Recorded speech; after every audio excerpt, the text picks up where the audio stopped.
ज्ञानतिमिरान्धस्य ज्ञानाञ्जनशलाकया चक्षुरुन्मीलितं येन तस्मै श्रीगुरवे नमः।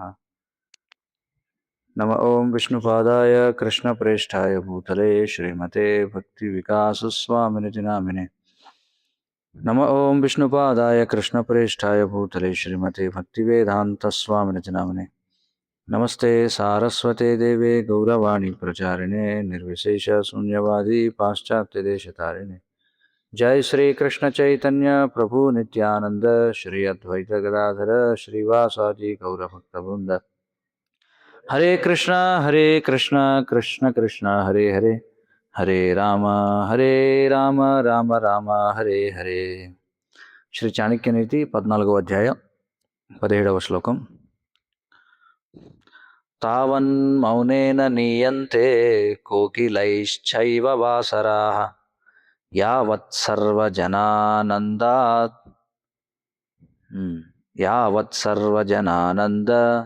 दायिनी वाक्प्रवर्तते। तावन्मौनेन नीयन्ते कोकिलैश्चैव वासराः यावत् सर्वजनानन्द दायिनी वाक्प्रवर्तते।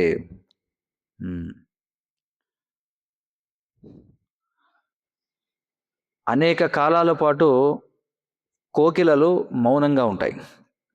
ఎప్పటి వరకు మౌనంగా ఉంటాయట అంటే తమ యొక్క పాటలు అందరికీ ఆనందాన్ని ఇచ్చే సమయం వచ్చేంత వరకు మౌనంగా ఉంటాయట. అర్థమైంది ఏమంటున్నారు అంటే కోకిలలు వసంత ఋతువులో కూస్తాయి. వసంత ఋతువు అంటే ఇప్పుడు వసంత ఋతువు అది ఎప్పుడు, ఏ నెల, ఏ మాసం? అంటే ఉగాది మనకి ఎప్పుడైతే వస్తుందో చైత్రమాసం, వసంత ఋతువు. కాబట్టి అప్పటి వరకు మౌనంగా ఉంటాయట. కానీ ఎప్పుడైతే నోరు తెరుస్తాయో అందరికీ ఆనందాన్ని ఇస్తాయి అని చెప్పుకుంటున్నారు. భాష్యం. ఇక్కడ మనుస్మృతిలో సంభాషించేటువంటి కళ గురించి వివరిస్తున్నాడు. అంటే మాట్లాడేటువంటి కళ ఏమని వివరిస్తున్నాడు? సత్యాన్ని మాట్లాడండి, కానీ ఏదైతే ప్రియముగా ఉంటుందో దానిని మాట్లాడండి. ఒకవేళ అది సత్యమైనప్పటికీ అది అప్రియమైనదైతే దానిని మాట్లాడొద్దు. లేదా చాలా ప్రియముగా అనిపించేటువంటి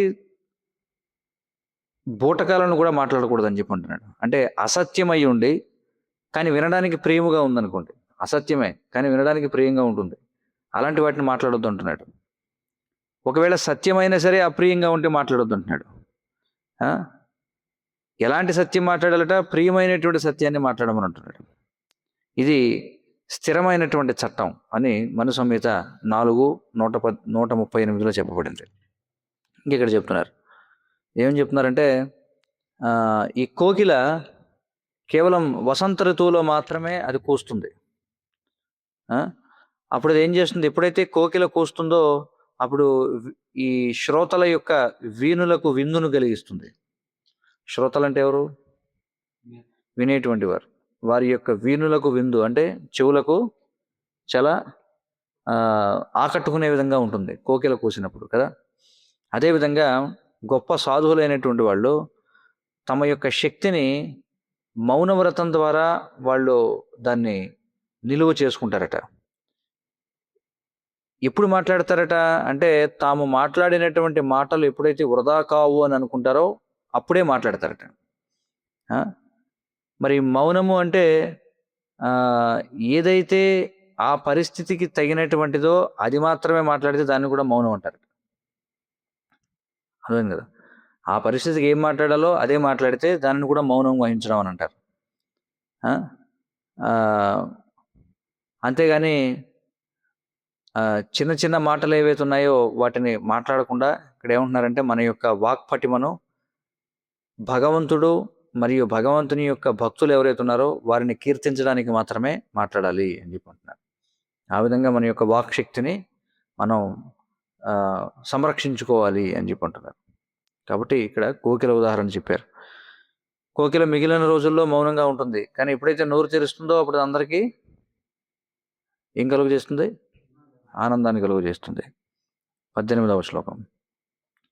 ధర్మం ధనం చ ధాన్యం చ గురోర్వచనం ఔషధం సుగృహీతం చ కర్తవ్యం అన్యథా తు న జీవతి. ధర్మం ధనం చ ధాన్యం చ గురోర్వచనం ఔషధం సుగృహీతం చ కర్తవ్యం అన్యథా తు న జీవతి. ఇప్పుడు చెప్పబోయే వాటినన్నిటినీ కూడా మనం జాగ్రత్తగా ఉంచుకోవాలట. వేటిని జాగ్రత్తగా ఉంచుకోవాలి? ధర్మము, సంపద, ధాన్యము, ఆధ్యాత్మిక గురువు యొక్క ఉపదేశాలు మరియు ఔషధం. ఎవరైతే ఈ విధంగా వాటిని జాగ్రత్తగా ఉంచుకోరో వారికి జీవించడం అనేది అసాధ్యమవుతుంది అని చెప్పుకుంటున్నారు. కాబట్టి వీటిని రక్షించుకోవాలట. వీటిని రక్షించుకొని జాగ్రత్తగా ఉంచుకోవాలట. వేటి గురించి చెప్పారు? ధర్మం, ధనం, ధాన్యం, గురోర్వచనం, ఔషధం. ఆ విధంగా చేయని వారికి జీవించడం అసాధ్యం అవుతుంది అంటున్నారు. భాష్యం. ఏ విధంగా అయితే మనం ధనాన్ని కానీ ధాన్యాన్ని కానీ చాలా చక్కగా మనం సంరక్షించుకుంటామో అదేవిధంగా ధార్మికమైనటువంటి ఆస్తులను మనం చాలా జాగ్రత్తగా రక్షించుకోవాలని చెప్పుకుంటున్నారు. ధార్మికమైన ఆస్తులు, ధనము మరియు ఆహార ధాన్యాలు అనేవి భగవత్ సేవలో మనకు అవసరం. మనకి ఈ గురోర్వచనం అంటే ఏమిటి? ఆధ్యాత్మిక గురువు యొక్క ఉపదేశాలు అనేటువంటి నిత్యమైన ఔషధం అనేది ఉన్నప్పటికీ మనం మన యొక్క ఆరోగ్యాన్ని పాడు చేసుకోకూడదని చెప్పి అంటున్నారు. అంటే గురువు యొక్క ఉపదేశం మనకుంది, అది నిత్యమైనటువంటి ఔషధమే, గురువు యొక్క ఉపదేశాన్ని పాటించడం. కానీ అదే సమయంలో మన ఆరోగ్యాన్ని మనం సరిగ్గా చూసుకోకుండా ఉండకూడదు అని చెప్పి అంటారు. మన ఆరోగ్యాన్ని కూడా జాగ్రత్తగా చూసుకోవాలి. మరి ఇంగిత జ్ఞానం ఏమని పరిగణిస్తుందంటే, మరి మన శరీరాన్ని జాగ్రత్తగా వహించినంత వరకు మనం భగవత్ సేవలో దాన్ని ఎలా వినియోగించగలం? ఆరోగ్యం సక్రమంగా లేకపోతే భగవత్ సేవలో వినియోగించగలమా దాన్ని, శరీరాన్ని? లేదు. కాబట్టి ఆధ్యాత్మిక గురువు యొక్క ఉపదేశం అనేది నిత్య ఔషధం అని చెప్పుకుంటున్నారు. శాశ్వతమైనటువంటి ఔషధం అది. కానీ అదే సమయంలో మనం మన యొక్క ఆరోగ్యాన్ని కూడా చాలా జాగ్రత్తగా చూసుకోవాలి. ఎందుకంటే ఆరోగ్యం సక్రమంగా లేకపోతే శరీరాన్ని భగవత్ సేవలో వాడలేం కాబట్టి. 19వ శ్లోకం. త్యజ దుర్జన సంసర్గం భజ సాధు సమాగమం కురు పుణ్యమహోరాత్రం స్మర నిత్యమనిత్యతాం. చాలా ప్రసిద్ధమైన శ్లోకం ఇది. త్యజ దుర్జన సంసర్గం భజ సాధు సమాగమం కురు పుణ్యమహోరాత్రం స్మర నిత్యం అనిత్యతాం. దుర్జనుల యొక్క సంఘాన్ని విడిచిపెట్టాలి, దుర్జనుల యొక్క సహవాసాన్ని విడిచిపెట్టాలి, ఎల్లప్పుడూ భక్తులతో సాంగత్యం చేయాలి. రాత్రింపగళ్ళు మనం ధర్మాన్ని ఆచరించాలి, పుణ్యకార్యాలు చేయాలి. నిత్యమైనటువంటి దానిపై ఎప్పుడు కూడా మనం దృష్టి పెట్టాలి. అలాగే ఎల్లప్పుడూ కూడా ఈ జీవితం తాత్కాలికమైనదనే విషయాన్ని గుర్తుంచుకోవాలి అని చెప్పుకుంటున్నారు. మొదటిది ఏమిటి? దుర్జనుల సహవాసాన్ని విడిచిపెట్టాలి. భజ సాధు సమాగం, సాధువుల యొక్క సాంగత్యాన్ని స్వీకరించాలి. కురుపుణ్యం అహోరాత్రం, రాత్రింపగళ్ళు పుణ్యకార్యాలంటే ధర్మాన్ని ఆచరించాలి. ఎప్పుడు కూడా శాశ్వతమైన దానిపైనే దృష్టి పెట్టి ఈ జీవితం తాత్కాలికమైనటువంటిది అనే విషయాన్ని ఎప్పుడు కూడా మనసులో ఉంచుకోవాలి అని చెప్పుకుంటున్నారు. భాష్యం. ఇది శ్రీల ప్రభుపాదుల వారి చాలా ఇష్టమైనటువంటి శ్లోకం అన్నమాట. శ్రీల ప్రభుపాదుల వారు దీన్ని అనేక ప్రదేశాల్లో దీన్ని ప్రస్తావన చేశారు, ఈ శ్లోకాన్ని. శ్రీమద్ భాగవతం 7వ స్కందం 5వ అధ్యాయం 37వ శ్లోకంలో, అలాగే 10వ స్కందం 1వ అధ్యాయం 44 శ్లోకాల్లో, అలాగే కపిల భగవాన్ అనే ఉపదేశాలు అనే గ్రంథంలో అనేక చోట్ల దీన్ని ప్రస్తావన చేశారు. ప్రభుపాదుల వారు చెప్తున్నారు ఈ విధంగా. ఏమంటున్నారంటే, సకల శాస్త్రాలు కూడా సాధువుతో సాంగత్యం చేయమని చెప్తున్నాయి. చివరికి చాణక్య పండితుడు, గొప్ప రాజకీయవేత్త, ఆయన కూడా ఉపదేశించాడు. ఏమని? త్యజ దుర్జన సంసర్గం భజ సాధు సమాగమం అని. ఒక వైష్ణవ గృహస్థుడు చైతన్య మహాప్రభుని అడిగాడట. ఒక వైష్ణవ గృహస్థుడు ఏమని? గృహస్థుని యొక్క ధర్మం ఏమిటని అడిగాడట. ఎవరు అడిగారు? వైష్ణవ గృహస్థుడు ఎవరిని అడిగాడు? చైతన్య మహాప్రభుని. ఒక వైష్ణవ గృహస్థుని యొక్క ధర్మం, బాధ్యత ఏమిటని అడిగితే శ్రీ చైతన్య మహాప్రభు వెంటనే ఏమని స్పందించారంటే, అసత్సంగత్యాగ ఏ వైష్ణవాచార అని చెప్పుకున్నారట. అంటే అభక్తులతో సహవాసం చేయవద్దు, మరి ఒక సాధువుని ఆశ్రయించు ఇప్పుడు అని చెప్పన్నారట. ప్రభుపాదుల వారు చెప్తున్నారు, ప్రస్తుత సమయంలో అసాధువుల యొక్క సహవాసాన్ని తప్పించుకోవడం అనేది చాలా కష్టం. అంటే అసాధువులు అంటే ఎవరు? సాధువులు కానివారు. అలాగే సాంగత్యం కోసం ఒక సాధువుని కనుగొనడం చాలా కష్టం. అందుచేతనే మేము ఈ కృష్ణ చైతన్య ఉద్యమాన్ని ప్రారంభించాము. దేనికోసం అంటే సాధు సాంగత్యాన్ని సృష్టించడం కోసం. ఆ విధంగా జనులు సాధు సాంగత్యాన్ని ఉపయోగించుకొని వాళ్ళు ముక్తి సాధించగలుగుతారని, దానికోసమే ఈ అంతర్జాతీయ కృష్ణ చైతన్య సంఘాన్ని స్థాపించామంటున్నారు. ఇది తప్ప ఈ ఉద్యమానికి మరొక ప్రయోజనం ఏమీ లేదు అని చెప్పుకుంటున్నారు. There is no other purpose for this society. ఇది తప్ప వేరే ఉద్దేశం ఏది కూడా లేదు ఈ సంఘాన్ని స్థాపించడానికి. కృష్ణుడు భగవద్గీతలో చెప్తున్నాడు 6వ అధ్యాయం 47వ శ్లోకంలో, మొదటి శ్రేణి సాధువు అంటే ఎవరు? ఎల్లప్పుడూ కూడా కృష్ణుడి గురించి ఆలోచించేవాడు. మరి ఈ ప్రక్రియ ఏమీ అంత కష్టమైనది ఏం కాదు, ఎల్లప్పుడూ కృష్ణుడి గురించి ఆలోచించడం అనేది. కపిలదేవుని బోధనలో 11వ అధ్యాయంలో ప్రభుపాదుల వారు చెప్పిన విషయం అనమాట ఇది. అలాగే 1972వ సంవత్సరం నవంబర్ 21వ తేదీన హైదరాబాద్లో ఇచ్చినటువంటి ప్రవచనంలో భగవద్గీత 2వ అధ్యాయం 15వ శ్లోకంపై శ్రీల ప్రభుపాదుల వారు ఇప్పుడు ఈ చాణక్య శ్లోకం ఏదైతే ఉందో అందులో చివరి పంక్తిపై మాట్లాడారనమాట. ప్రభుపాదుల వారు అంటున్నారు, చూడండి ఏమంటున్నారు. మా తండ్రి వస్త్ర వ్యాపారం చేసేవారు. కొన్నిసార్లు ఆయన స్వప్నంలో కూడా ధరలు చెప్తూ ఉండేవారు. చూడండి, వస్త్ర వ్యాపారం చేసేవారట. రాత్రి నిద్రపోయినప్పుడు కళల్లో కూడా తాను 250 అండి, లేదండి మీటర్ 250 అండి, ఇలా అంటుండేవారట. అర్థం కదా. అదేవిధంగా అంటే ఇదంతా కూడా ఏమిటంటే ఒక స్వప్నం అన్నమాట. ఈ భౌతిక అస్తిత్వం ఏదైతే ఈ 5 స్థూల పదార్థాలతో 3 సూక్ష్మ పదార్థాలతో తయారు చేయబడిందో ఇది ఖచ్చితంగా ఒక స్వప్నం లాంటిది. అందుచేత చాణక్య పండితుడు అంటాడు, స్మరనిత్యం అనిత్యతాం. ఇది అనిత్యం, తాత్కాలికమైనది. స్వప్నం అనేది ఎప్పుడు కూడా తాత్కాలికమైనదే.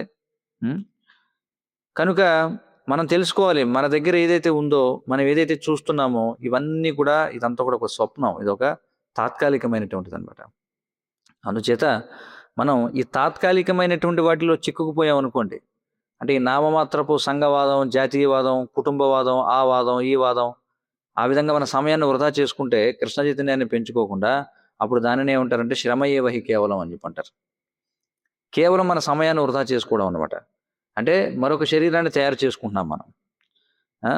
మన పని ఏమిటంటే మనం తెలుసుకోవాలి, నేను ఈ కళ కాదు, నేను వాస్తవాన్ని, నేను ఆధ్యాత్మిక సత్యాన్ని, నేను కనుక నాకు ఒక భిన్నమైనటువంటి పని ఉంది అని అర్థం చేసుకోవాలి.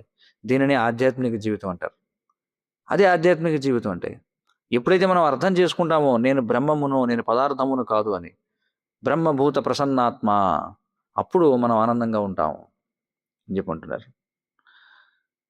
చాణక్య పండితుడు దుర్జనుల సహవాసం కంటే సాధు సాంగత్యం గురించి ఆయన నొక్కి చెబుతున్నాడు. దుర్జనులు అంటే ఎవరు? ఇంద్రియ భోగులు. ఇంద్రియ భోగమే జీవిత లక్ష్యంగా కలిగి ఉన్న వారిని ఏమంటారు? దుర్జనులు అంటారు.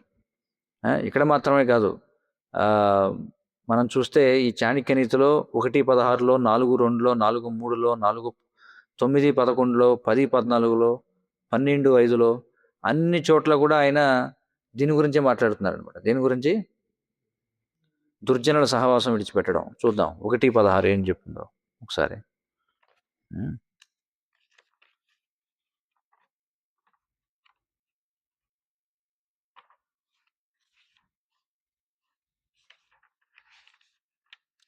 1:16 చూడండి ఏమంటున్నాడు. విషాదపి అమృతం గ్రాహ్యం అమేధ్యాదపి కాంచనం నీచాదపి ఉత్తమాం విద్యాం స్త్రీరత్నం దుష్కులాదపి అంటున్నాడు.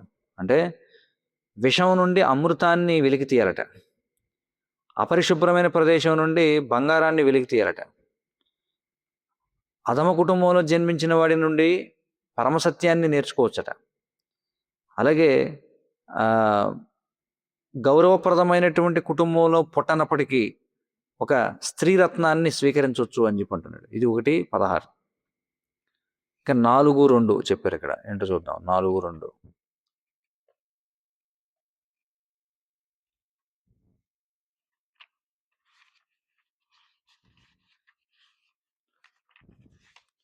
4:2లో ఏం చెప్తున్నాడు చూడండి.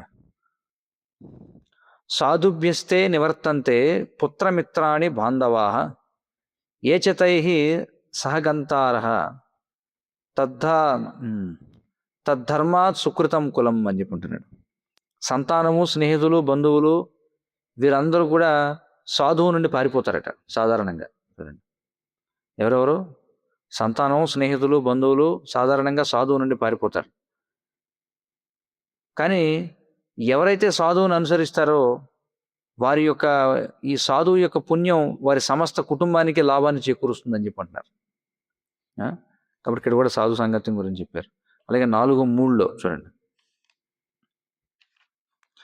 దర్శన ధ్యాన సంస్పర్శైర్ మత్సీ కూర్మీ చ పక్షిణి శిశుం పాలయతే నిత్యం తథా సజ్జన సంగతి అని చెప్పుకుంటున్నాడు. ఏమన్నాడంటే చూడడం ద్వారా, ధ్యానించడం ద్వారా, స్పృశించడం ద్వారా చేప, తాబేలు, పక్షి ఇవి తమ యొక్క సంతానాన్ని పెంచుతాయి. అదేవిధంగా భగవంతుని యొక్క భక్తులైనటువంటి సాధువులు తమ యొక్క అనుచరులను కూడా అలా రక్షిస్తారని చెప్పుకుంటున్నారు. సాధువులు తమ అనుచరులను ఎలా రక్షిస్తారట? తమ అనుచరుల్ని చూడడం ద్వారా, తమ అనుచరుల గురించి ఆలోచించడం ద్వారా, తమ అనుచరులను స్పృశించడం ద్వారా ఏం చేస్తారట? భగవద్భక్తులు తమ అనుచరులను సంరక్షిస్తారు అని చెప్పుకుంటున్నారు. అలాగే 9:11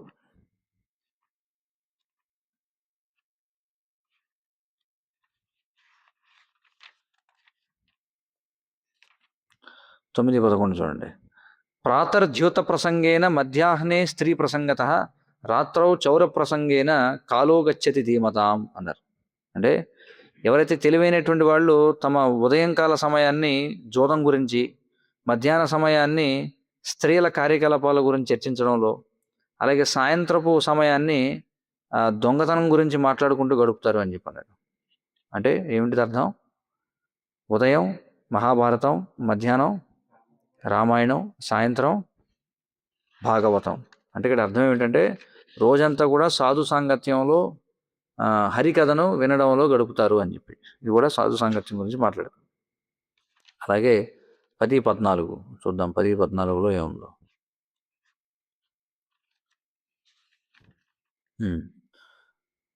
మాతాచ కమలాదేవి పితాదేవో జనార్దన బాంధవ విష్ణుభక్తాశ్చ స్వదేశే భువనత్రయం అని చెప్పన్నాడు. ఎవరైతే లక్ష్మీదేవి తన తల్లిగానో, విష్ణువు స్వయంగా తన తండ్రిగానో, మరి తన బంధువులు, స్నేహితులు విష్ణు భక్తులుగానో తెలుసుకుంటాడో అతడు ముల్లోకాల్లో ఎక్కడున్నా అది తన యొక్క స్వగృహంగానే పరిగణిస్తాడు అని చెప్పన్నారు. ఇంకొక శ్లోకం. అలాగే 12:5లో ఏం చెప్పారు చూద్దాం.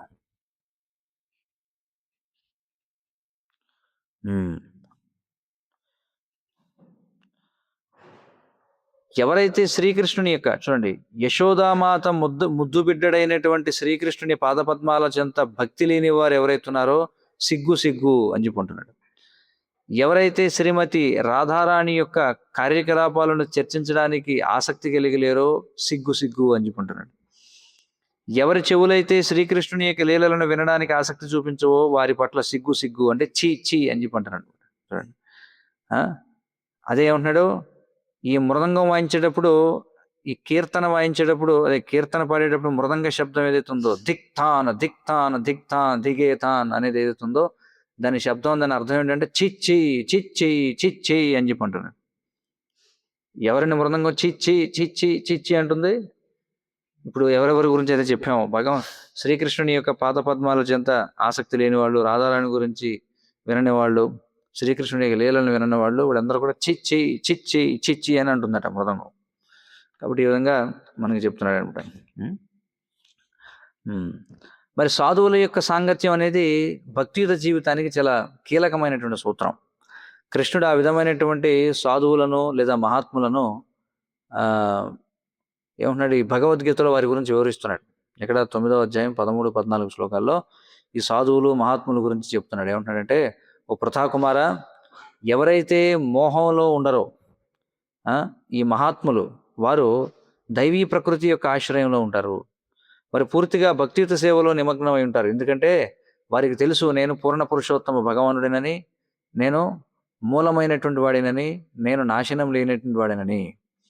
ఎల్లప్పుడూ కూడా నా యొక్క వైభవాలను కీర్తిస్తూ గొప్ప నిశ్చయంతో ప్రయత్నం చేస్తూ నా ముందు ఇప్పుడు కూడా ప్రణామాలు చేస్తూ ఈ మహాజనులైనటువంటి వాళ్ళు, మహాత్ములైనటువంటి వాళ్ళు ఎల్లప్పుడూ నన్ను భక్తితో అర్చిస్తారు అని చెప్తున్నాడు. ఇక్కడ కృష్ణుడు ప్రత్యేకంగా అర్జునుడికి చెబుతున్నాడు. ఏమన్నాడంటే, సతతం కీర్తయంతో మాం అని చెప్పి. అంటే వారు ఎల్లప్పుడూ కూడా నా యొక్క వైభవాలను కీర్తిస్తూ ఉంటారు అని. అందుచేత మరి ఈ యుగంలో, అంటే ఈ కలియుగంలో నిజమైనటువంటి భక్తుడు ఎవరు అని మనం ఎలా గుర్తించాలి అంటే, అతడికి హరే కృష్ణ కృష్ణ కృష్ణ హరే హరే, హరే రామ రామ రామ హరే హరే అనే మహామంత్రాన్ని జపించడం పట్ల ఉన్న ఆసక్తిని బట్టి అతడు భక్తుడా కాదా అనేది గుర్తించాలి అని చెప్పుకుంటున్నారు. దీనితో 14వ అధ్యాయం ముగిసింది. 15వ అధ్యాయం. యస్య చిత్తం ద్రవీభూతం కృపయా సర్వజంతుషు తస్య జ్ఞానేన మోక్షేణ కిం జటా భస్మలేపనైః. యస్య చిత్తం ద్రవీభూతం కృపయా సర్వజంతుషు తస్య జ్ఞానేన మోక్షేణ కిం జటా భస్మలేపనైః అని చెప్పుకుంటున్నాడు. చూడండి, ఏ వ్యక్తి యొక్క హృదయం అయితే సకల జీవుల పట్ల దయతో కరిగిపోతుందో, చూడండి, ఎవరి హృదయం అయితే సకల జీవుల పట్ల దయతో కరిగిపోతుందో అలాంటి వారికి విద్య, మోక్షము, జటలు అంటే తలపై జటలు, శరీరం అంతా బూడిద పాముకోవాల్సిన అవసరమే ఉంది అని చెప్పి అడుగుతున్నాడు. ఏమంటున్నాడు అర్థమైంది ఇక్కడ? సకల జీవుల పట్ల కృపతో ఎవరి హృదయం అయితే కరిగిపోతుందో వారికి విద్య అవసరం లేదు, వాళ్ళకి మోక్షం అవసరం లేదు, వాళ్ళకి నెత్తి మీద జటాజూటాలు అవసరం లేదు, ఒంటికి విభూతి అవసరం లేదు అని చెప్పి అంటున్నాడు. అవసరం ఏముందని అడుగుతున్నాడు భాష్యం.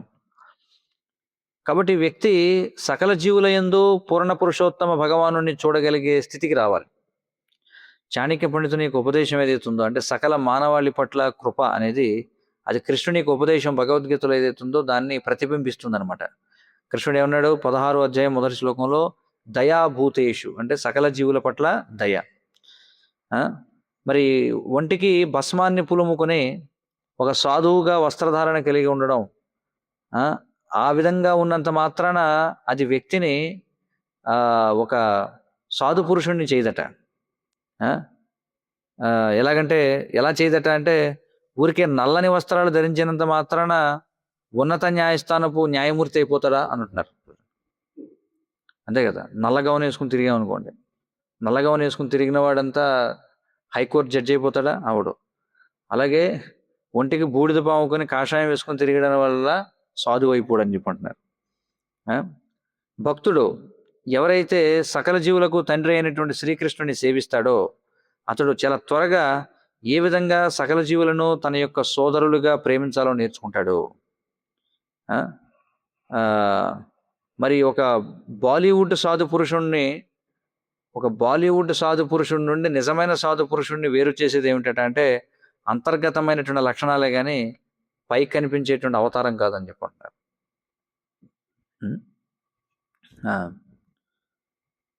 1954 సంవత్సరంలో జరిగినటువంటి కుంభమేళాలో, ప్రయాగలో జరిగినటువంటి కుంభమేళాలో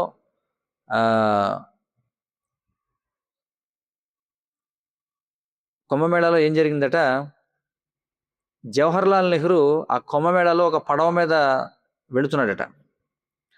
ఆ సమయంలో ఒక సాధువుల గుంపు ఏమైందంటే, వాళ్ళు ఏం చేశారట అంటే ఒక పెద్ద గొడవను సృష్టించారట. చూడండి, అంటే చంపడం మొదలు పెట్టారంట అక్కడ ఉన్న వాళ్ళందరినీ 1954లో. అది చూసి ఆ ప్రధానమంత్రి నిర్ఘాంతపోయాడట. ఇదేమిట్రా బాబు, ఇక్కడ ఏం జరుగుతుందని. అందరూ సాధువులే, కానీ వాళ్ళలో వాళ్ళు కొట్టుకుని చంపుకుంటున్నారనమాట. చూడండి, 1954లో జరిగిందండి. ఆ? మరి ఆ సమయంలో వేలాది మంది యాత్రికులు వాళ్ళు క్షతగాత్రులయ్యారు. దాదాపుగా 1,000 మంది తొక్కిసలాటలో మరణించారట, మునిగిపోయారంట ఆ సమయంలో 1954లో. మరి ఆ విధమైనటువంటి బూటకపు యోగులు ఎవరైతే ఉన్నారో వారు ధర్మానికి హానే చేస్తున్నారు కానీ సేవ కాదని చెప్పి అంటున్నారు. మరి చాణక్యుడి యొక్క విషయం ఏంటంటే ఇక్కడ చెప్పేది, హృదయంలో ఉన్నటువంటి లక్షణాలు ఏవైతే ఉన్నాయో అవి ముఖ్యం, దేనికంటే పైన ఊరికే వైరాగ్య ప్రదర్శన చేసేదానికంటే అని చెప్పుకుంటున్నారు. 2వ శ్లోకం. ఏకమప్యక్షరం యస్తు గురు శిష్యం ప్రబోధయేత్ పృథివ్యాం నాస్తి తద్ద్రవ్యం యద్దత్వా సోనృణీ భవేత్. ఏకమప్యక్షరం యస్తు గురుః శిష్యం ప్రబోధయేత్ పృథివ్యాం నాస్తి తద్ద్రవ్యం యద్దత్వా సోనృణీ భవేత్ అని చెప్పుకుంటున్నారు. అంటే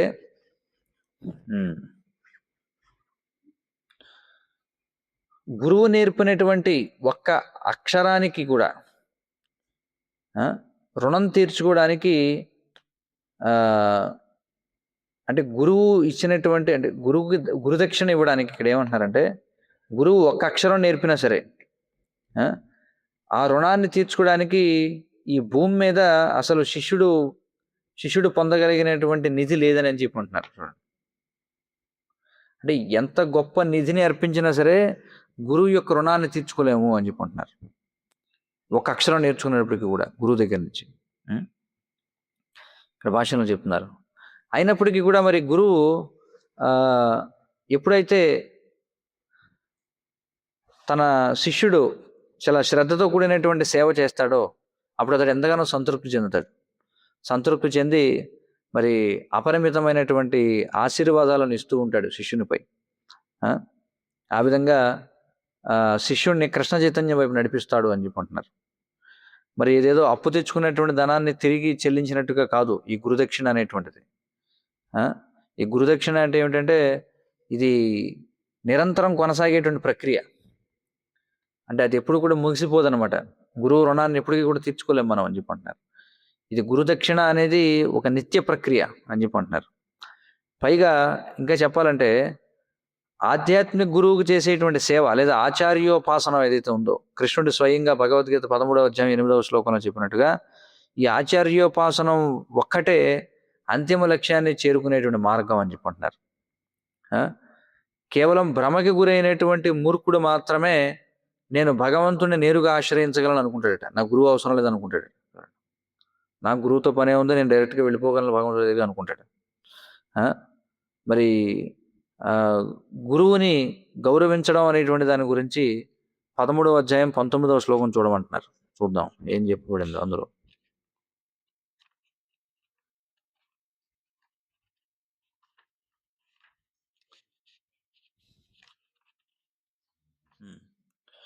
యుగాంతే ప్రచలేన్మేరు కల్పాంతే సప్తసాగరా సాధవ ప్రతిపన్నార్థాన్ చలంతి కదాచన అని చెప్పుకుంటున్నారు. యుగాంతంలో మేరుపర్వతం వణకవచ్చు, కల్పాంతంలో సప్త సముద్రముల యొక్క నీరు కలత చెందవచ్చు, కానీ సాధువు ఎన్నడూ కూడా ఆధ్యాత్మిక మార్గం నుండి వైదొలగడు అని చెప్పుకుంటున్నారు. అది ఇక్కడ చెప్పబడిన విషయం అన్నమాట. తర్వాత 3వ శ్లోకం. కళానాం కంటకానాం చ ద్వివిధైవ ప్రతిక్రియ ఉపానన్ముఖభంగో వా దూరతో వా విసర్జనం అని చెప్పుకుంటున్నారు.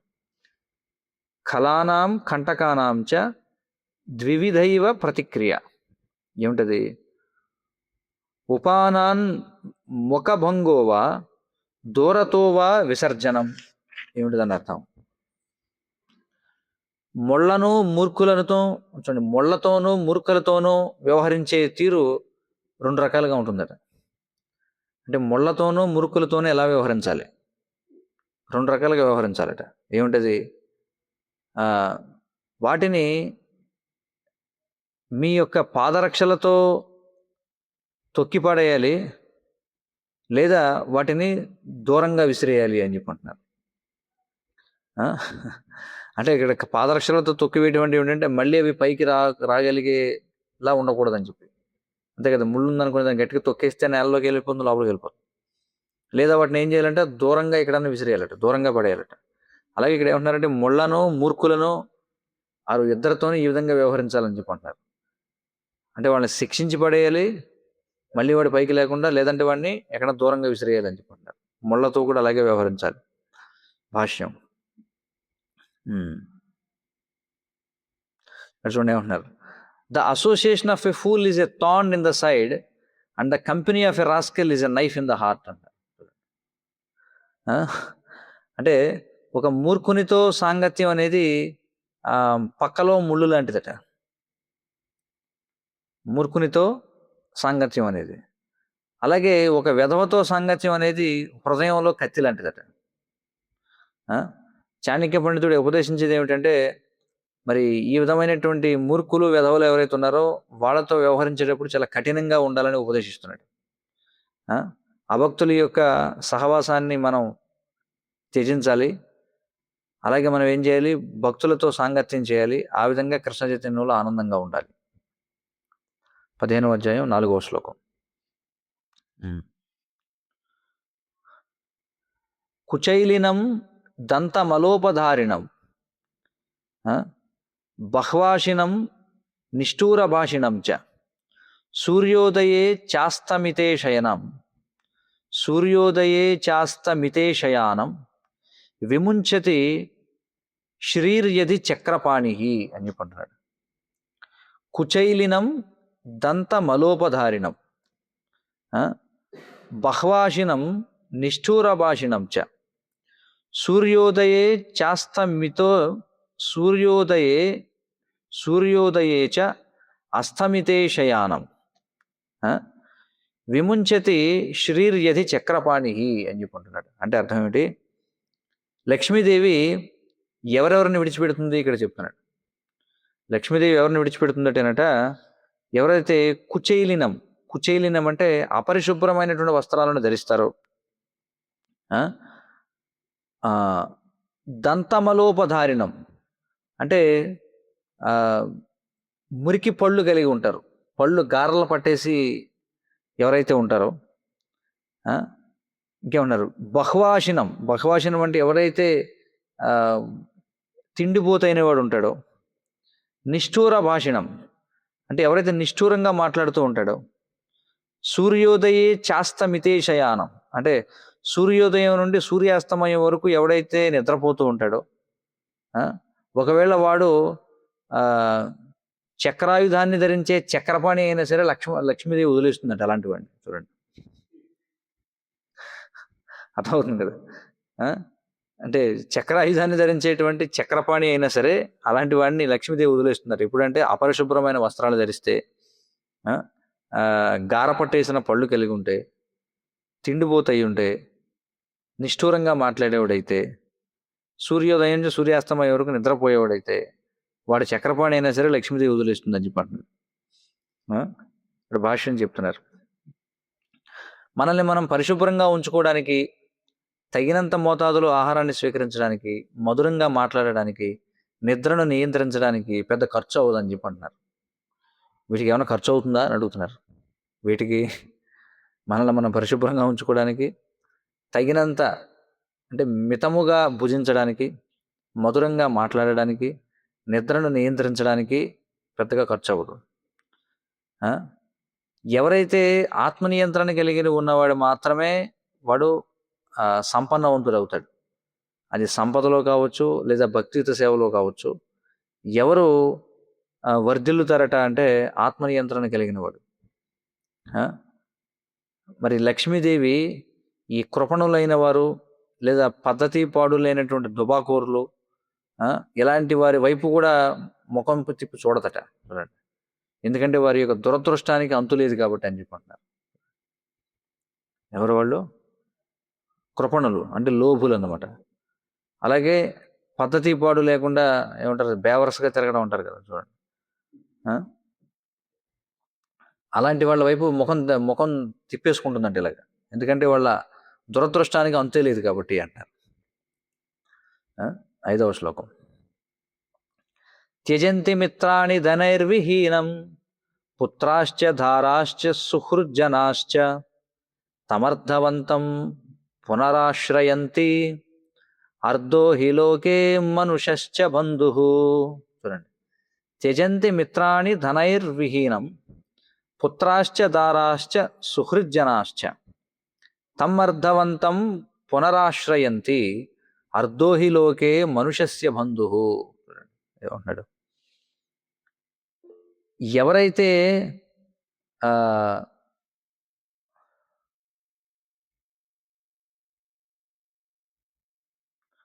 చూడండి, ఎవరైతే తమ ధనాన్ని పోగొట్టుకుంటారో, అంటే ధనం నష్టమైన వాళ్ళు ఎవరైతే ఉన్నారో వారిని స్నేహితులు వదిలేస్తారట, భార్య వదిలేస్తుందట, పిల్లలు వదిలేస్తారట, బంధువులందరూ వదిలేస్తారట. కానీ ఎప్పుడైతే మళ్ళీ ధనం తిరిగి వస్తుందో అప్పుడు మళ్ళీ వీళ్ళందరూ తిరిగి వచ్చేస్తారట. ధనం నష్టమైనప్పుడు వీళ్ళందరూ వదిలేస్తారు, మళ్ళీ ధనం సంపాదిస్తే మళ్ళీ అందరూ తిరిగి వస్తారు. కాబట్టి వాస్తవానికి ధనాన్ని మించిన బంధువు లేదని చెప్పుకుంటున్నాడు. అంటే అసలైన బంధువు ఎవరింతకి మనిషికి? ధనం. ఎందుకంటే అది ఉంటేనే మిగతా వాళ్ళందరూ వస్తారు. అంటే వాళ్ళు కాదన్నమాట అసలైన బంధువు. అసలైన బంధువు ఎవరు? ధనమే నిజమైన బంధువు అని చెప్పుకుంటున్నాడు. భాష్యం. బృహస్పతి కూడా దీనికి అంగీకరిస్తున్నాడు. గరుడ పురాణంలో చెప్పబడింది. గరుడ పురాణం 1:111-17లో ఎవరి వద్ద అయితే ధనం ఉంటుందో వారికి అనేక మంది స్నేహితులు ఉంటారు, బంధువులు ఉంటారు. వాడే నిజమైన మనిషి, వాడే నిజమైన పండితుడు అని చెప్పి అంటున్నాడు. చూడండి, ధనం ఉన్నవాడే నిజమైన మనిషిగా పరిగణించబడతాడు, వాడే నిజమైనటువంటి పండితుడు కూడా. వాడి నోట్లోంచి ఏమొచ్చినా సరే అబ్బా వాళ్ళు మాట్లాడతారండి మీరు అంటారు.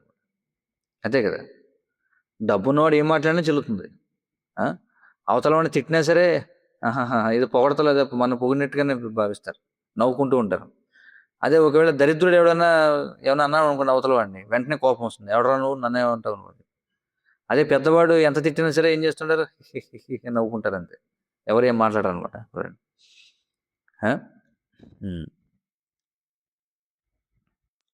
ఇక్కడ ఏమన్నారంటే, వాస్తవంగా చెప్పాలంటే కనీసం లౌకికుల విషయానికి వస్తే ఈ ఏవైతే ధనం ఏదైతే ఉందో అదే వాళ్ళ యొక్క పాండిత్యానికి, వారి యొక్క విద్యకు కొలమానం.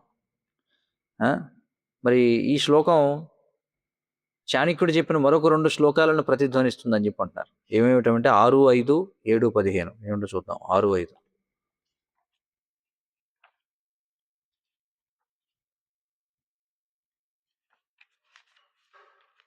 6, 5 ఏం చెప్తుంది చూడండి.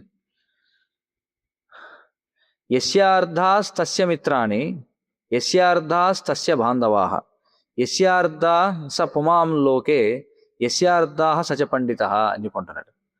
ఎవరి దగ్గర ధనం ఉంటుందో వాడికి స్నేహితులు ఉంటారు, బంధువులు ఉంటారు. ధనం ఉన్నవాడు ప్రపంచవ్యాప్తంగా గౌరవించబడతాడు.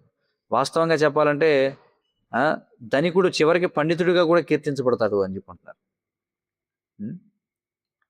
ఇంకా 7, 15.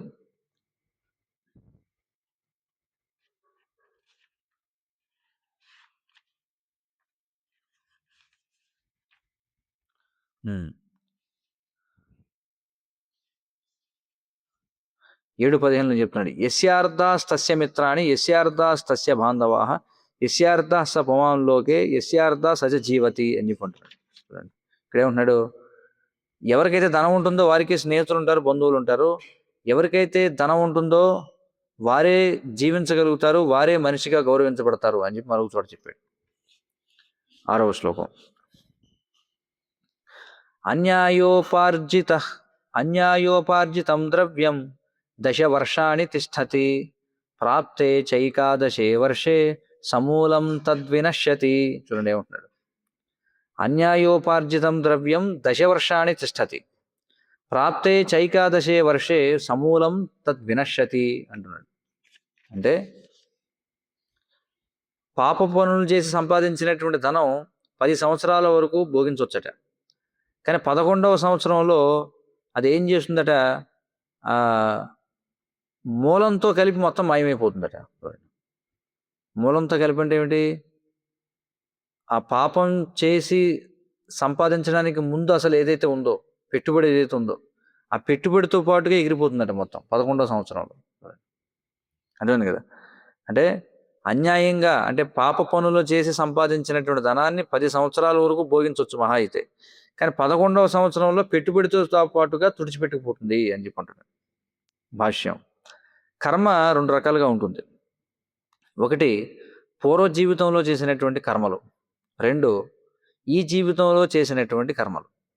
ఇక్కడ చాణక్య పండితుడు పూర్వ పుణ్యం వలన సంపాదించినటువంటి ఆస్తుల గురించి చెబుతున్నాడు. ఏమంటున్నాడంటే, చూడండి, Chanakya Pandita points out that legitimate assets gained due to past piety will be lost through illicitly acquired gains in the here and now. చూడండి, అంటే అర్థం ఏమిటంటే, ఈ జన్మలో ఇప్పుడు మనం అన్యాయంగా సంపాదిస్తున్నటువంటి లాభాలు ఏవైతే ఉన్నాయో అవి ఏం చేస్తాయంటే, పూర్వం మనం పుణ్యం చేయడం వల్ల మనకు లభించిన ఆస్తులు ఏవైతే ఉన్నాయో వీటిని అన్నింటినీ కలిపి తుడిచిపెట్టుకుపోతాయి అంటాడు. అందుచేత తెలివైనటువంటి వాళ్ళు ఎల్లప్పుడూ కూడా నిజాయితీతో కూడిన మార్గంలోనే వెళతారు. ఎందుకంటే వారికి నిజంగా ఏదైతే ఉందో దానిని సంరక్షించుకోవడం కోసం అని చెప్పి. 7వ శ్లోకం. అయుక్తం స్వామినో యుక్తం యుక్తం నీచస్య దూషణం అమృతం రాహవే మృత్యుర్ విషం శంకరభూషణం.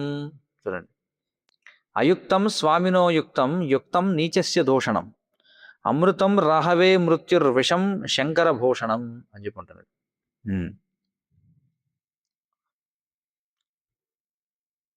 చూడండి, ఏ బలవంతుడైతే, చూడండి, బలవంతుడు తప్పుడు పని చేసినా సరే వాడిని ఎవరు కూడా నిందించరట. చూడండి, అంటే శక్తివంతమైనటువంటి వాడు, బలవంతుడైనటువంటి వాడు తప్పుడు పని చేసినా సరే వాడిని ఎవరు కూడా నిందించరు. ఎందుకంటే వాడిని ఎవరు కూడా దూషించలేరు కాబట్టి. అధముడైనటువంటి వాడు ఎవడైతే ఉంటాడో, అంటే సమాజానికి మేలు చేద్దాం అనుకునే అధమ తరగతి వాడిని అందరూ కూడా దూషిస్తారట. ఎందుకంటే వాడిని ఎవరు గౌరవించరు కాబట్టి. చూడండి ఏం చెప్తున్నాడు, వ్యతిరేకం అనమాట. చూడండి ఇక్కడ ఏమంటున్నాడు, అమృతం తాగడం అనేది చాలా గొప్ప విషయం, కానీ అమృతం తాగడమే రాహు మరణానికి కారణమైంది. అర్థం కదా? అమృతం త్రాగడం అనేది చాలా గొప్ప పుణ్యకార్యం అది, కానీ అదే రాహు మరణానికి కారణమైంది. విషం తాగడం అనేది ప్రాణాంతకమైనటువంటిది, కానీ ఎప్పుడైతే శంకరుడు హాలాహలాన్ని తాగాడో అది అతని మెడలో ఆభరణమైంది అని చెప్పుకుంటున్నాడు. చాలా లోతుగా అర్థం చేసుకోవాలి దీని గురించి. అనువాదం చదువుతున్నాను చూడండి మళ్ళీ ఏమంటున్నాడు. అంటే శక్తివంతమైనటువంటి వాడు తప్పుడు పని చేసినా సరే దానివల్ల అవమానం రాదు, ఎందుకంటే అతన్ని ఎవరు కూడా దూషించలేరు కాబట్టి. అధమ తరగతికి చెందినవాడు సమాజానికి మేలు చేద్దామని ప్రయత్నించినా అందరూ అతన్ని మందలిస్తారట, ఎందుకంటే వాడు అధమైన వాడు కాబట్టి, వాడి గౌరవం లేదు కాబట్టి. చూడండి చెప్తున్నాను ఇక్కడ, చూడండి, అమృతం త్రాగడం అనేది ఎంతో పుణ్యకార్యం, కానీ అదే రాహు మరణానికి కారణమైంది. ఎందుకని? రాహు అధముడు కాబట్టి. విషం తాగడం అనేది ప్రాణాంతకమైనది, కానీ శంకరుడు ఎప్పుడైతే హాలాహలాన్ని సేవించాడో, మరి శంకరుడు గొప్పవాడు కాబట్టి అది ఆయన కంఠాభరణం అయింది అని చెప్పుకుంటున్నాడు. భాష్యం చూద్దాం. ఇక్కడ చాణక్య పండితుడు 2 పౌరాణిక ఘట్టాల గురించి వ్యాఖ్యానిస్తున్నాడు. మరి వాటిని ఆధ్యాత్మిక అధ్యయనాన్ని ప్రోత్సహిస్తూ ఇంగిత జ్ఞానం గురించినటువంటి కొన్ని ఆణిముత్యాలు లాంటి మాటలు చెబుతున్నాడు మనకి. ఇక్కడ శ్రీమద్ భాగవతం మనకు ఉపదేశిస్తుంది. ఇక్కడ 8:9-28లో భాగవతం ఏం చెప్తుందంటే, చూడండి, సమయము, ప్రదేశము, సమయము, కార్యము, అలాగే వారి యొక్క లక్ష్యం, ఇవి దేవతలకు అసురులకు 2 సమానంగానే ఉన్నాయి. అంటే ఇది ఏ ఘట్టం గురించి అంటే క్షీరసాగర మదనం ఘట్టంలో దేవతలు అలాగే అసురులు ఇద్దరు కూడా ఒకే ప్రదేశంలో ఉన్నారు, ఒకే కాలంలో ఉన్నారు, ఒకే పని చేస్తున్నారు. ఏమిటది? సముద్ర మంతనం చేస్తున్నారు. కానీ దేవతలేమో ఒక రకమైన ఫలితాన్ని పొందారు, అసురులేమో మరొక రకమైన ఫలితాన్ని పొందారు. దేవతలు ఎల్లప్పుడూ కూడా విష్ణు యొక్క పాదపద్మముల యొక్క ధూళి ఏదైతే ఉంటుందో దాని యొక్క ఆశ్రయంలో ఉంటారు కాబట్టి వారు చాలా సులభంగా అమృతాన్ని త్రాగి దాని ఫలితాన్ని పొందగలిగారు. కానీ అసురులు వారు భగవంతుని యొక్క పాదపద్మాల్ని ఆశ్రయించకపోవడం వలన వారు ఏదైతే కోరుకున్నారో ఆ ఫలితాన్ని వాళ్ళు పొందలేకపోయారు అని చెప్తున్నారు. మరి శ్రీమద్ భాగవతం 8, 9, 25లో చెప్పినట్టుగా రాహు క్షీరసాగర మదనం నుండి ఉత్పన్నమైనటువంటి అమృతాన్ని త్రాగడానికి ప్రయత్నం చేశాడు. కానీ తత్ఫలితంగా అతడికి ఏమైంది? వెంటనే తల తెగిపోయింది, శిరచ్ఛేదనం జరిగింది. అయినప్పటికీ శ్రీమద్ భాగవతం 8, 7, 42, 43లో చూపించినట్టుగా శివుడు మరొక పక్కన ఆయన హాలాహలాన్ని తాగాడు, అంటే విషాన్ని తాగాడు. మరి ఈనాటికి కూడా ఆయన ప్రపంచంలో నీలకంఠునిగా కీర్తించబడుతున్నాడు అని చెప్పుకుంటున్నారు. మరి సృష్టి ఆరంభం నుండి కూడా 2 రకాల వ్యక్తులు ఎప్పుడూ ఉన్నారు, భక్తులు అలాగే అసురులు. మరి ఈ పరిస్థితి గురించి శ్రీల ప్రభుపాదుల వారు స్వయంగా చెప్తున్నారు. శ్రీల ప్రభుపాదుల వారు ఏమని రాస్తున్నారు? 8, 9, 28 భాగవతం భాష్యంలో ఈ విధంగా చెప్తున్నారు ప్రభుపాదుల వారు. భగవద్గీతలో చెప్పబడింది, ఏ యథామాం ప్రపద్యంతే తాంస్తదైవ భజామ్యహం. పూర్ణ పురుషోత్తమ భగవానుడు ఆయనే పరమోన్నత నిర్ణేత, న్యాయ నిర్ణేత. ఆయనే వివిధ వ్యక్తులను శిక్షిస్తాడు లేదా సన్మానిస్తాడు వారు ఎంతగా ఆయన యొక్క పాదపద్మాలకు శరణాగతి పొందారో దానికి అనుగుణంగా. అందుచేత మనం వాస్తవానికి చూడగలిగిన విషయం ఏమిటంటే ఈ కర్మిష్ఠులు అలాగే భక్తులు వారు ఒకే ప్రదేశంలో పనిచేస్తున్నా, ఒకే సమయంలో పనిచేస్తున్నా, ఒకే శక్తితో పనిచేస్తున్నా, ఒకే లక్ష్యాన్ని కలిగి ఉన్న వారు భిన్నమైనటువంటి ఫలితాలను పొందుతుంటారు. ఈ కర్మిష్ఠులు ఎవరైతే ఉన్నారో వాళ్ళు ఈ జన్మ మృత్యు చక్రంలో వివిధ రకాల శరీరాల్లో తిరుగాడుతూ ఉంటారు. కొన్నిసార్లు ఊర్ధ్వలోకాలకు వెళతారు, కొన్నిసార్లు అధోలోకాలకు వెళతారు.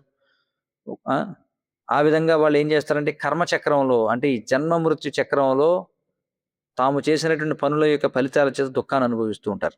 కానీ భక్తులు ఎవరైతే ఉన్నారో వాళ్ళు పూర్తిగా భగవంతుని యొక్క పాదపద్మాలకు శరణాగతి పొంది ఉండడం చేత వారు ఎన్నడూ కూడా వారి ప్రయత్నాల్లో భంగపాటు గురికారు. బాహ్యానికి వాళ్ళు కర్మిష్ఠులా పనిచేస్తుంటారు ఎవరు? భక్తులు. కానీ భక్తులు భగవద్ధామానికి తమ సొంత ఇంటికి తిరిగి వెళతారు. ఆ విధంగా ప్రతి ప్రయత్నంలో వాళ్ళు విజయాన్ని సాధిస్తారు. కానీ అసురులు లేదా నాస్తికులు వారికి తమ స్వప్రయత్నాలపైనే విశ్వాసం ఉంటుంది.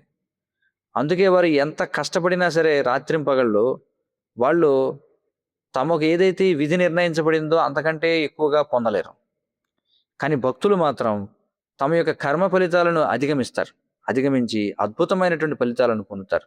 ఎలాంటి శ్రమ చేయలేకపోయినా కూడా, ఎలాంటి కష్టం చేయకపోయినా కూడా. అలాగే మరి ఫలేన పరిచయతే అని చెప్పబడింది. అంటే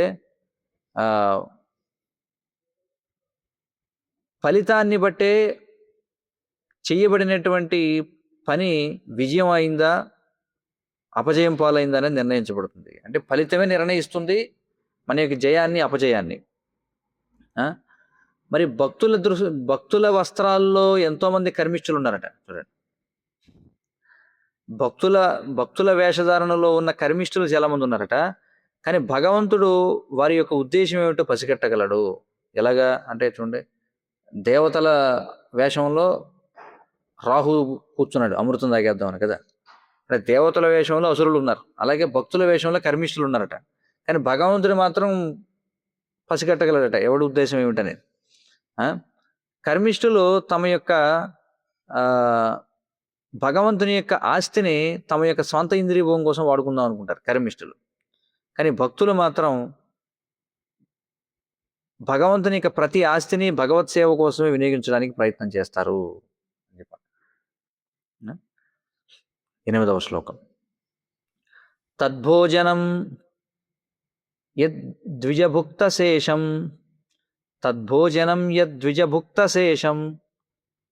తత్సౌహృదం యత్ క్రియతే పరస్మిన్ సా ప్రాజ్ఞతాయా న కరోతి పాపం దంభం వినాయ క్రియతే సధర్మః.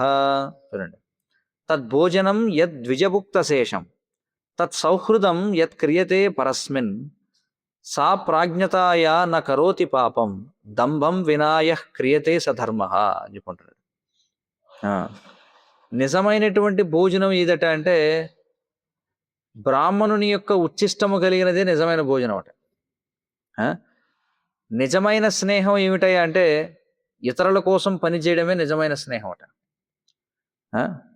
నిజమైన విజ్ఞానం ఏమిటయ్యా అంటే పాప పనులకు దూరంగా ఉండడమే నిజమైనటువంటి విజ్ఞానం అట. నిజమైనటువంటి ధర్మం ఏమిటయ్యా అంటే ఏ విధమైనటువంటి దంభం లేకుండా చేసేదే నిజమైనటువంటి ధర్మము అని చెప్పుకుంటున్నాడు. దంభం అంటే ఏమిటి? డాంబికం అనమాట, ఊరికే ఏదో పైకి చూపించుకోవడం కోసం ఇక్కడ భాష్యం చెప్తున్నారు. ఇక్కడ ఏం చెప్తున్నారంటే కాకి పిల్లల ముద్దు అని చెప్పబడినట్టుగా ఇక్కడ భాష్యంలో చెప్తున్నారు. కాకి పిల్లల బంగారం అనమాట. ఇది దేన్ని సూచిస్తుందంటే మరి సంతానం అలాగే ఇతర కుటుంబ సభ్యులు సాధారణంగానే వ్యక్తి యొక్క అనురాగానికి పాత్రలు అవుతారు. అంటే ఒక వ్యక్తికి తన కుటుంబం అన్నా తన పిల్లలంటే చాలా ఇష్టం. కానీ ఇక్కడ చాణక్య పండితుడు ఏమని సూచిస్తున్నాడంటే నిజమైన ప్రేమ అనేది స్వార్థం లేకుండా ఉంటుంది, అంటే నిస్వార్థంగా ఉంటుంది. అది ఎప్పుడు పడుతుందంటే అపరిచితుల పట్ల దయ చూపించినప్పుడు, లేదా ఇతర జీవజాతుల పట్ల కూడా మనం దయ చూపించినప్పుడే నిజమైనటువంటి ప్రేమ అనేది మనకి తెలుస్తుందని చెప్పి అంటారు. మరి పాశ్చాత్యులకి చాలా సర్వసాధారణమైనటువంటి విషయం ఏంటంటే వాళ్ళు బౌద్ధ మతాన్ని స్వీకరించి సకల జీవుల పట్ల దయ గురించి మాట్లాడుతూ ఉంటారట. మరి ఈ విశ్వప్రేమకి కనీస అర్హత ఏమిటంటే, అంటే ఎవరన్నా మేము విశ్వప్రేమికులం అని చెప్పుకోవాలనుకుంటే కనీస అర్హత ఏమిటంటే శాకాహార భోజనం చేయాలి అని చెప్పి అంటున్నారు. ఎలాగంటే జైన్లు మనకి చెప్తారు. జైన్లు ఏమంటారంటే మీరు జంతువులను ప్రేమించినట్లయితే వాటిని మీరు ఎందుకు తింటారు అని అడుగుతుంటారట. మరి ఈ రోజుల్లో మనం సర్వసాధారణంగా చూడవచ్చు, ఈ నామమాత్రపు బౌద్ధులు ఎవరైతున్నారో వాళ్ళు దయా కృప జాలి గురించి మాట్లాడుతుంటారు. కానీ అదే సమయంలో వధించబడినటువంటి జంతువుల యొక్క శవాలను తింటూ ఆనందిస్తూ కౌరులు మాత్రం చెప్తారని చెప్పి అంటున్నారు. కానీ సనాతన ధర్మం యొక్క నిజమైనటువంటి అనుచరులు ఎవరైతున్నారో వారికి లౌకికమైనటువంటి గుర్తింపు ఏమీ అవసరం లేదు. వాళ్ళు చేసేటువంటి భక్తి కార్యాల వల్ల అంటే తాము భక్తి చేస్తున్నందుకు వారి గుర్తింపును కోరుకోరు. ఎందుకంటే వారు భగవంతుడిని సర్వత్రా చూస్తారు, అలాగే భగవంతుడు ఎల్లప్పుడూ తమను చూస్తున్నాడు అనేటువంటి విశ్వాసాన్ని కలిగి ఉంటారు. చూడండి, చాలా ముఖ్యమైన విషయం. అంటే భక్తుడు ఎప్పుడు కూడా గుర్తింపును కోరుకోడట. ఎందుకని గుర్తింపును కోరుకోడు? ఏం చెప్పారు ఇక్కడ? భక్తుడు ఎప్పుడు గుర్తింపును కోరుకోడు.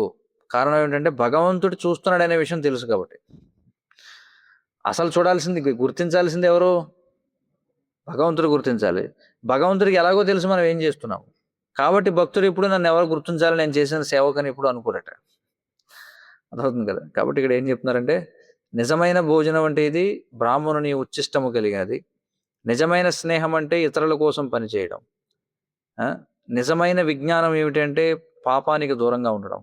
నిజమైన ధర్మం అంటే డాంబికం లేకుండా చేసినది.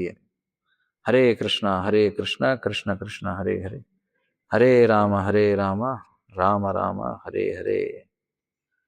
శ్రీ చాణక్యనీతికి జాయ్. భగవత్ చిత్తం అయితే మరొక రోజున మరిన్ని విషయాలు చర్చిద్దాం. అంతవరకు సెలవు. శ్రీల ప్రభుపాదకి జై. संसार दावानल निरलोका